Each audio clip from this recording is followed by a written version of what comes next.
얼굴에 아름다움이 있듯이 우리의 이 언어에도 아름다운 말이 있습니다. 여러분, 음식의 맛이 있는 것처럼 우리 언어에도 맛있는 언어가 있습니다. 우주 만물에 이 조화가 있듯이 우리 언어에도 조화가 있습니다. 때로는 분노를 일으키고 절망을 주는 말이 있는가 하면 희망을 주고 용기를 주는 그런 말이 있습니다. 오늘 여러분들은 어떤 말을 많이 하면서 사용하면서 살아가는 겁니까? 오늘날 주인이 종에게 시장에 가서 가장 맛있는 것을 사오라고 했더니 혓바닥을 사왔대요. 그러면은 제일 맛이 없는 걸 사와라고 했더니 이번에도 소혓바닥을 사줬더래요. 화를 내면서 주인이 이야기를 하니까, 주인이요, 이 세상에 가장 맛있는 것으로 말하면 혀보다 더 좋은 게 없고, 가장 맛없는 것을 말하면 혀보다 더 나쁜 게 어디 있겠습니까? 그렇습니다. 우리의 혀는 아주 작은 지체지만 그러나 엄청난 혀 끝에는 위력을 가지고 있는 겁니다. 우리의 혀는 작은 이 혀가 행복을 만들기도 하고 또 불행을 만들 수도 있습니다. 삶의 용기와 희망을 줄 수도 있지만 반면에 절망에 빠뜨릴 때도 있음을 알게 됩니다.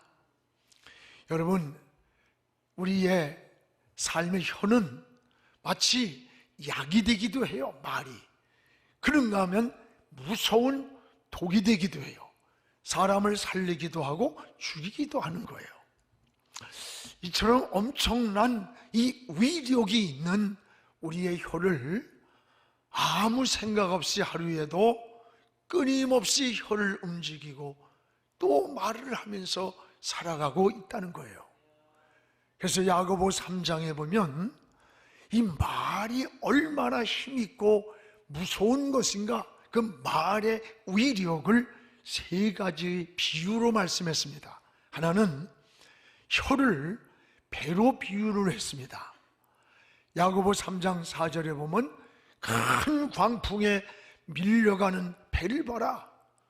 그 배를 작은 키로 항로를 따라 방향을 잡는 것처럼 우리의 혀도 작은 지체지만 작은 혀가 자기를 제어하지 못하면 인격을 파괴시키고 인생을 불행으로 침몰시킨다고 하는 것을 우리에게 경고를 하는 거예요.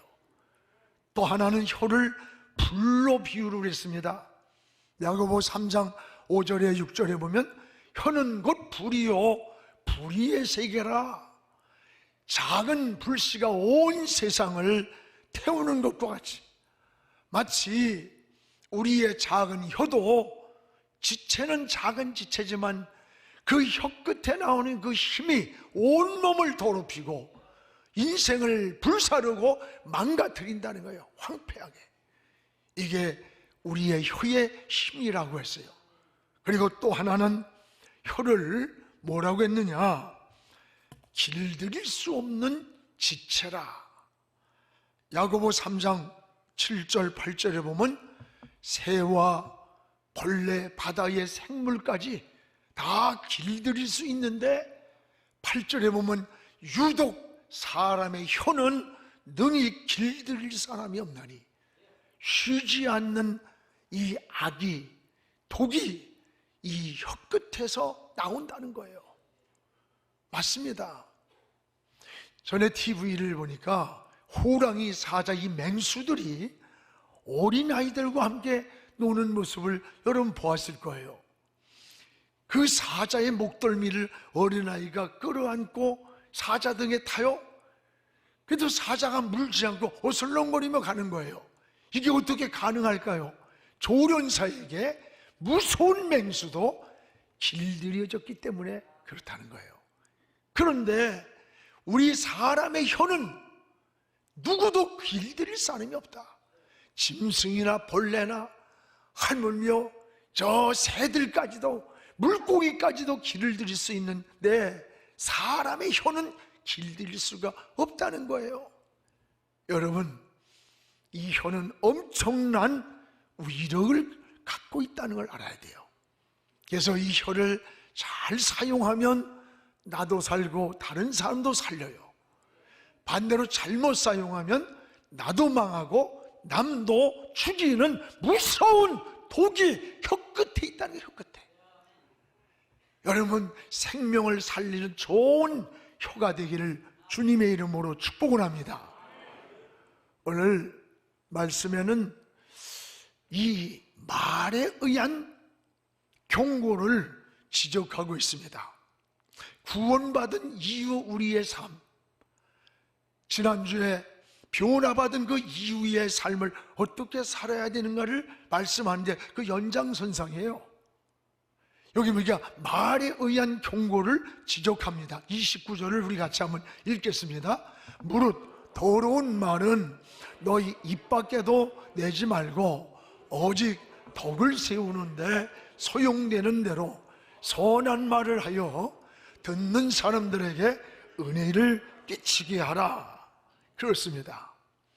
오늘 여기에 말로 인한 상처가 얼마나 큰가를 보여줍니다. 사람이 30초 동안에 내뱉는 그 말이 가슴 속에서 30년 동안 지워지지 않는 상처로 남을 때가 있다는 거예요. 손에 의한 폭력보다 말에 의한 폭력이 더 무섭습니다. 말은 칼보다 무서운 지체라는 거예요. 칼에 찔린 상처는 시간이 지나면 아물어지고 치유가 됩니다. 그러나 말에 의한 상처는 평생 동안 치료되지 못하는 아픔을 가지고 살 수 있다는 거예요. 부부간에도, 부모와 자식 간에도, 이 성도 간에도 말에 의한 상처가 가장 많다는 것을 우리가 기억해야 되는 거예요. 여러분, 바울은 이 말의 위력을 오늘 지적하고 있는 겁니다. 여기에 두 가지를 29절에 소개합니다. 성도들이 해야 할 말이 있고 하지 말아야 할 언어가 있다는 거예요. 이걸 분명하게 구별을 시켰어요. 오늘 성도가 하지 말아야 할 말은 뭘까? 무릇 더러운 말은 너희 입 밖에 내지 말라. 구원받은 성도의 삶을 말을 조심하되 무엇보다 더러운 말을 입 밖으로 내지 말라 그랬어요. 여기서 더러운 말이 뭐냐? 여러분, 유익되지 않는 말, 탐욕적인 말, 음란한 말, 상처 주는 말, 남을 비방하고 헐뜯는 말, 불신앙에서 나온 말을 사도 바울은 더러운 말이라고 표현했어요. 이 더러운 말은 입 밖으로 내보내지 마라. 듣는 사람에게 상처를 주고 신앙을 무너뜨리고 유익을 주지 못한다는 거예요. 그렇습니다. 오늘 여러분, 그러면 성도가 해야 할 말은 뭐냐? 오늘 세 가지로 소개를 하고 있습니다. 29절에 보면 세 가지가 나와요. 다시 한번 보겠습니다. 무릇 더러운 말은 너희 입 밖에 내지 말고 오직 덕을 세우는데 소용되는 대로 선한 말을 하여 듣는 사람에게 은혜를 끼치게 하라. 우리 성도가 해야 할 세 가지를, 하나는 덕을 세우는데 소용되는 말을 하라. 이 덕을 세운다는 말은 마치 집을 지을 때 그 집에 기둥을 세우는 것 같다는 거예요. 기둥. 덕이란 말이 집에 기둥을 세운다는 말이에요. 즉 기둥을 잘 세우는데 사용되는 재료처럼 사람을 세워주고 이웃을 세워주는 말이 덕 있는 말이라는 거예요. 사람을 세워주는 거야, 기둥처럼. 이게 덕 있는 말이라는 거예요. 또 하나는 선한 말을 하라 그랬어요. 선한 말. 선한 말이란 뜻은 듣는 사람들의 마음을 부드럽게 하는 말이 선한 말이래요. 마음이 긴장되고 완악해지고 분노하고 있던 마음이 이 선한 말을 들을 때 마음이 부드러워진다는 거예요. 듣고 나면 용기가 생기고 희망이 생기고 또 여러분 위로가 되고 긍정적이고 소망이 있는 이런 말이 선한 말, 사람들의 마음을 부드럽게 해주는 말, 이게 높여주고 세워주는 말, 이런 좋은 말들이 여러분 얼마나 많은가를 우리가 생각해야 돼요. 또 하나는 은혜를 끼치는 말을 하라. 은혜를 끼치는 말. 여기 은혜를 끼친다는 말은 하나님을 생각하는 그런 마음, 하나님을 생각나게 만드는 말, 하나님을 기쁘시게 하는 말을 하라는 거예요. 어떻게 하면 하나님을 기쁘게 할까? 이게 바로 어디서냐? 믿음 있는 말이라는 거예요. 신앙에서 나온 말이에요. 여러분, 아무리 달콤한 말을 해도 믿음을 떠난 것은 어떤 것도 하나님의 은혜가 아닙니다. 신앙의 본질은 믿음인 거예요. 은혜를 끼칠 수 있는 말의 근원이 뭐냐? 믿음에서 나온 말이에요. 늘 하나님을 어떻게 하면 기쁘게 할까? 또 듣는 사람들이 어떻게 하면 하나님을 생각나게 만들까? 우리 교회가 여기까지 온 게 전적이 하나님 은혜예요. 하나님이 함께 하셨다는 이 고백이 바로 은혜를 끼치는 말이라는 거예요. 그렇습니다, 여러분. 오늘 우리의 신앙생활이 늘 이런 고백이 필요해요. 또 하나는 칭찬하는 말이에요. 칭찬하는 말. 여러분 자녀들을 칭찬해 주세요. 여러분의 기준만큼 아닐 수 있어요. 그러나 칭찬해 줄 때 고래도 칭찬하면 춤을 춘다는 말 있잖아요. 아내를 칭찬하고 남편을 칭찬하고, 아이 어른을 안 그래요. 칭찬 싫어하는 사람 누가 있어요? 여러분 교회를 칭찬하고 성도를 칭찬하고 목사를 칭찬하고, 이것이 바로 은혜를 끼치는 말이라는 것을 기억하시기를 바랍니다. 우리의 신앙을 다시 한번 회복해야 돼요. 또 은혜를 끼치는 말은 늘 감사를 고백하는 말입니다. 이것이 바로 은혜를 끼치는 말이라 그랬어요. 또 하나는 성령을 근심하게 하지 말라. 그럼 언제 성령이 근심하느냐? 우리가 더러운 말을 할 때, 믿음을 떠난 말을 할 때, 이럴 때 성령이 우리 안에서 근심을 한다는 거예요. 근심. 오늘 여기 30절을 우리 같이 읽겠습니다. 30절. 하나님의 성령을 근심하게 하지 말라. 그 안에서 너희가 구원의 날까지 인치심을 받았느니라. 여러분, 성령을 근심하게 한다는 말은 마치 부모가 자식을 그 부모의 마음을 자식이 근심되게 하는 것과 같은 거예요. 원래 성령은 단순히 어떤 능력을 주고 막 역사를 일으키고 감화력을 주는 것만이 은혜가 아니에요. 성령은 인격적인 분이에요. 그렇기 때문에 우리가 더럽거나 옳지 못한 말을 할 때에 성령이 근심을 한다는 거예요. 근심한다는 말은 슬퍼한다는 거예요.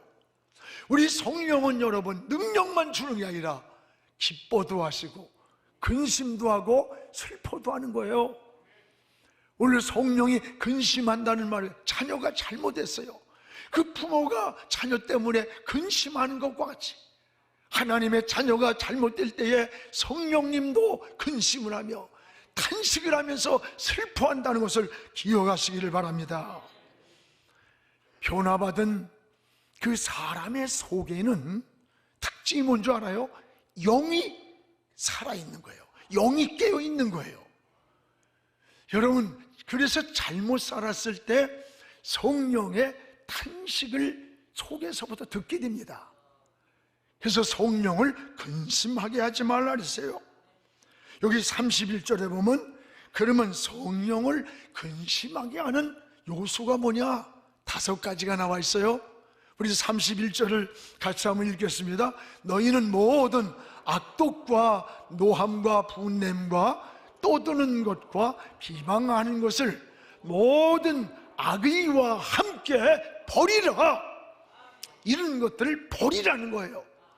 이 버리라고 하는 성령을 근심케 하는 5가지 요소를 붙여요. 하나는 악독이라 해서 악독. 도끼를 품고 남을 해치려고 하는 마음을 악독이라고 그래요. 또 하나는 노함이다.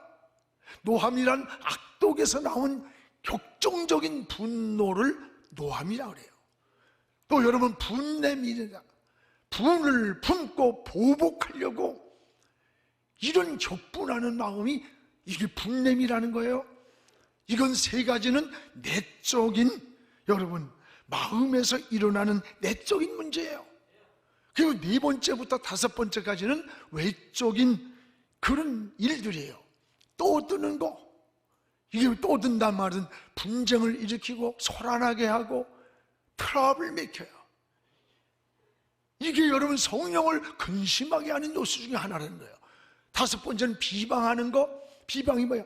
악의를 마음에 품고 상대방을 넘어뜨리려고 모방을 하고 모욕을 하고, 이걸 비방이라 해요. 원래 이 5가지 지적한 것은 성령을 근심되게 하는 요소라는 거예요. 이건 악의 뿌리라는 거예요. 사도 바울은 구원받은 이후 너희들의 삶이, 변화받은 너희들의 이후의 삶은 어떻게 사느냐, 이런 악의와 함께 이런 것들을 버리라는 거예요. 은혜는 받는 것만이 아니에요. 버리는 데서부터 오히려 은혜로 채워지는 겁니다. 오늘 사랑하는 여러분, 그러면 성령이 근심하는 것을 우리가 어떻게 알 수 있느냐? 2가지 증거가 있습니다. 하나는 내적인 증거가 있어요. 우리는 이 영이 깨어있는 성도는 성령에 근심하는 것을 어떻게 하느냐? 이 마음에서 알게 돼요. 마음에서. 이상하게 누가 뭐라고 안 해도 당당하게 떳떳하게 바로 살지 못했을 때 마음이 불안해요. 평안하지 않아요. 안식이 없고 자꾸 악몽을 꿔요. 말씀이 들어오질 않고 기도줄이 잡히질 않아. 영감이 오지 않고 입에서 찬송이 끊어지는 거예요. 이건 성령이 우리 안에서 근심하고 있고 슬퍼하고 있다고 하는 내적인 증거가 마음 안에서 알게 해주는 거예요. 영이 살았기 때문에. 또 하나는 외적인 증거가 있습니다. 외적인 증거는 뭔 줄 알아요? 우리가 생각지 않은 문제가 자꾸 일어나는 거야. 인생의 길이 자꾸 막히고 고난이 오고 관계가 자꾸 뒤틀리는 거예요.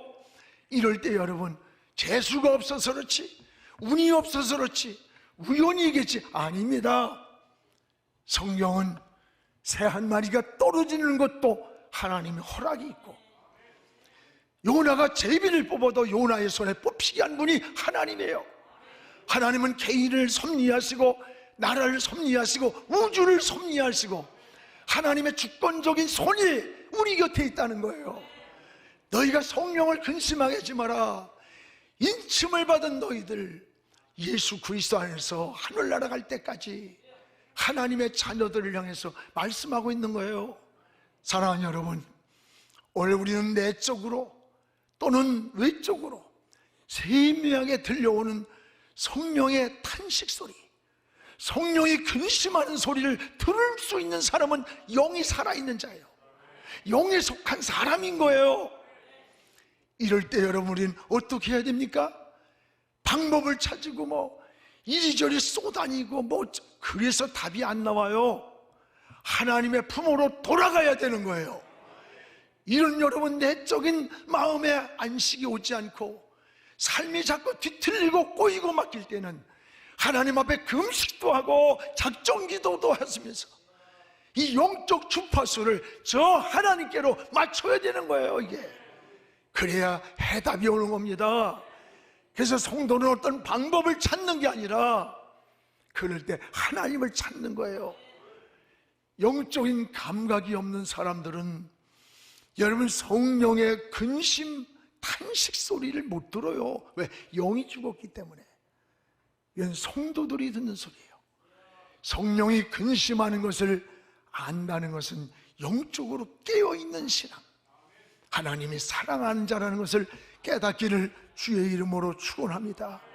뭔가 마음이 편치 않고 뭔가 불안하고 뭔가 인생이 자꾸 막히는 것을 무엇인가 느껴질 때에 하나님이 나를 사랑하고 인침받은 내 자녀, 나는 하나님 자녀야, 나는 영이 깨어있어서 하나님 주는 이 사인을 받는 거예요. 사인, 성령이 나의 마음을 터치하는 것을 아는 거예요. 그때 무릎을 꿇어야 돼요. 하나님을 바라보고 하나님을 찾는 거예요. 이게 믿음의 사람의 삶인 거예요. 영의 사람의 삶이라는 것을 기억하시기를 축원합니다. 또 하나는 여기 보면 서로 용서하며 사는 것이다. 서로 용서하며 사는 것이다. 우리 32절을 같이 한번 읽어보겠습니다. 서로 친절하게 하며 불쌍히 여기며 서로 용서하기를 하나님의 그리스도 안에서 너희를 용서하심 같이 하라. 오늘 이 말씀 속에서 서로라는 말을 주목하세요.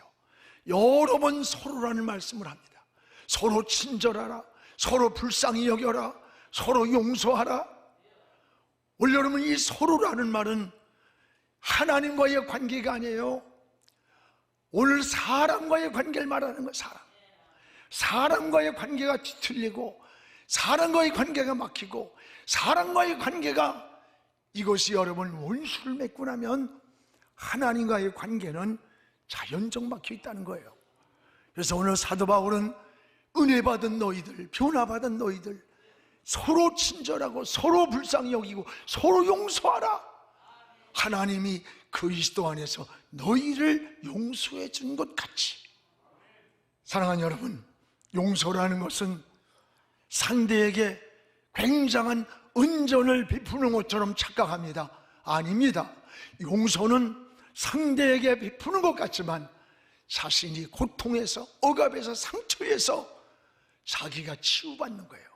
자기가 자유함을 얻는 거예요. 이게 용서의 은혜인 겁니다.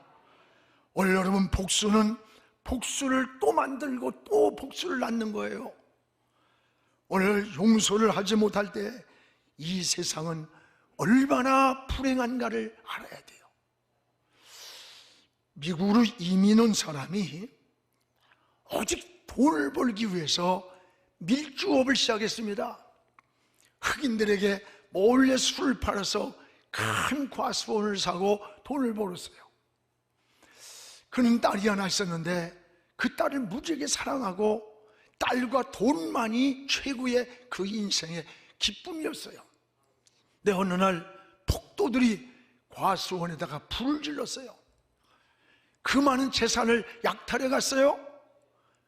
그 딸의 아버지는 그때 비참하게 불길에 휩싸여서 최후를 맞았어요.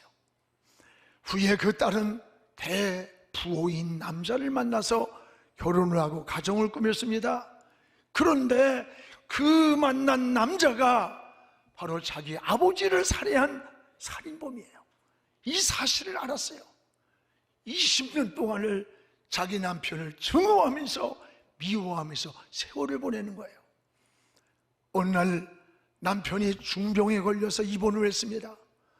남편에게 복수하려고 외도를 하고 임신을 했어요. 남편이 병상에서 간호사에게 이런 말을 듣습니다. 당신의 아내가 지금 임신 중입니다. 그런데 당신의 아이가 아닙니다. 남편은 아내를 증오하면서 권총을 꺼내서 아내의 가슴에 겨누면서 너도 그때 네 아버지처럼 불에 태워 죽였어야 하는데, 그러면서 방아쇠를 당긴 거예요. 여러분, 산자가 행복했을까? 결국 두 사람 모두가 불행으로 인생이 끝이 난 거예요.